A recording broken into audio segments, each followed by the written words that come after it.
Well, the Burger King shoot was was one of the shoots that I've had that I've laughed the most on because it was so completely ridiculous. I shot it with the good people over at Crispin Porter. We flew out to Boulder, Colorado and rented a ski lodge and shot it there. The people at Crispin Porter are like mad scientists.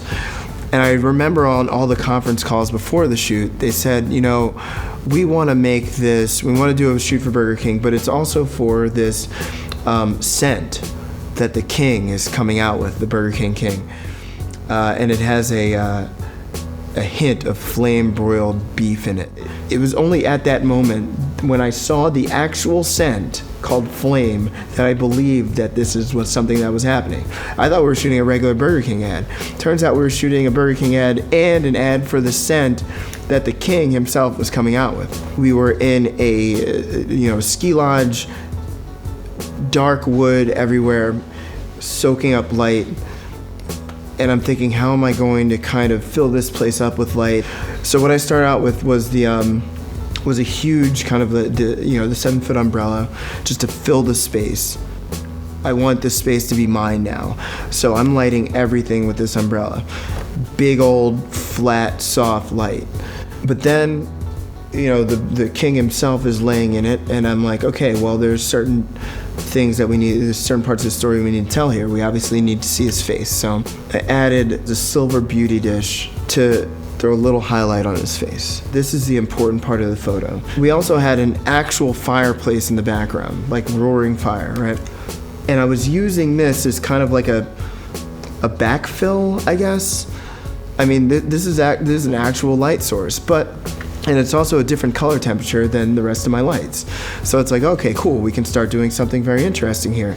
We got all the lights coming from the front, and we got this flame in the back that I want to see in the photo, but I wanted to cast this kind of orange glow onto the subject.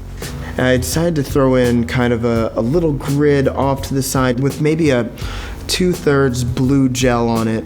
It's probably like a 10 or 20 degree grid, so it wouldn't really go anywhere, but I just want it to be this little blue thing that happened here to play off the yellow. I just blue and yellow, on skin, kind of, it looks cool to me. And I do the same thing down by where his legs are.